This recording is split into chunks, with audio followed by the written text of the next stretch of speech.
Today we're taking a look at JetBlue's brand new LiveTV 4 system, which just started rolling out on their new A321s. Specifically on this plane, we're looking at the system in the Mint configuration in one of the suites. The screen size is a generous 15 inches, which is much bigger than anything JetBlue has done before, and is really quite the perfect size for their suite.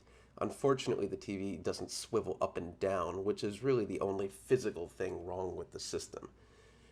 Unfortunately, also, the screens aren't touch sensitive yet, so although they appear to be ready and willing to accept touch input with the layout, they're still just tethered with this little remote control that you can find in the seat console. The remote really isn't anything to look at. It's very simple. It has a little branding on the top, a home, a map button. Back and on the bottom, there's oddly play, pause, fast forward, and rewind buttons, but we'll get to that in a moment. Now back to the screen, we can see that there are options for DirecTV, JetBlue features, but first let's go into the DirecTV menu. Now finally on JetBlue, we get an actual channel category or channel guide. This is a first for JetBlue, but not a first in the industry. United has had this on their aircraft equipped with live TV for quite some time, but it's good to see this come to JetBlue. Now the system's broken down into all channels, movie and event channels, sports, news, and so on. And when you click on all channels, you get an actual list of all the channels. You also get to see exactly what's on, a description of the program, and what's time that program is slated to. Unfortunately, the system scrolls pretty slowly, and it takes quite some time to get from one channel to the next. If you want to go from channel 100 to 300, it takes quite a bit of time. There's no jumping through the guide. Unfortunately, that's just the way it is, and there's no way around that on the remote.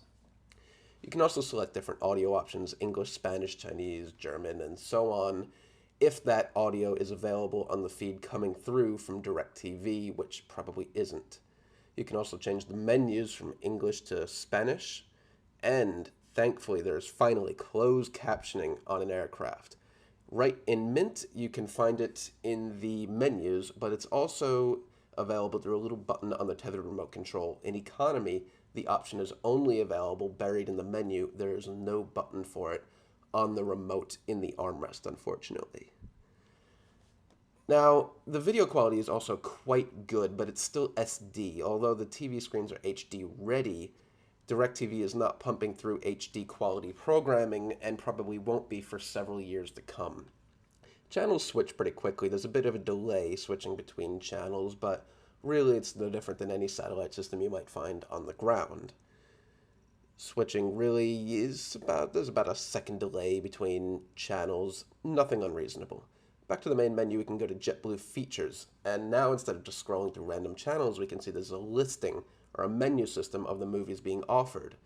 You get a little synopsis of each movie and a runtime, and when you click on each movie, you go straight into the old style loop video. I have no idea what point of the movie we're in right now, but here we are.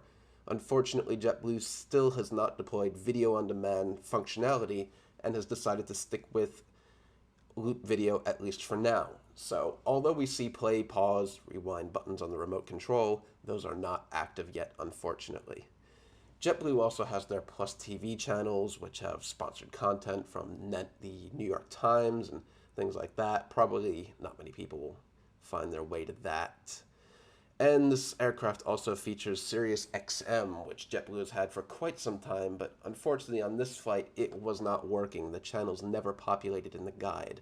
There's also an ATC channel that you might find familiar with United's Channel 9, where they pump in live air traffic control audio from the tower, also not available yet. Check back in a couple months.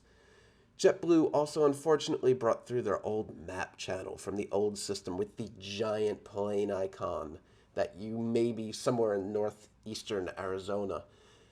You get the standard time to destination, altitude, speed, which is nice to see, but oh, they put ads back in the map channel. I hate this, and I think a lot of people do too. When I go to the map channel, I just want to see the map. I don't want to have to wait maybe even up to a full minute to see where I am on a map.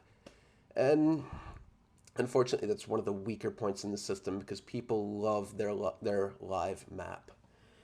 The system also has a nice little guide that explains the in-flight entertainment, gives you some clues onto even more space, and gives you a nice explainer into the Mint seat.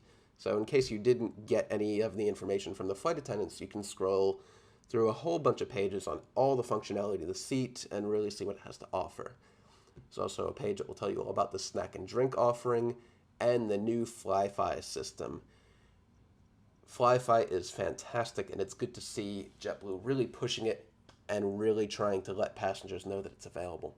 Scrolling is a bit weird on this system. You can go up and down in the menu, but unless you go to the bottom right corner and click on the little arrow, you won't go down. It's a little awkward. I'm not a big fan of that. If I scroll down in the menu, it should just scroll down with me.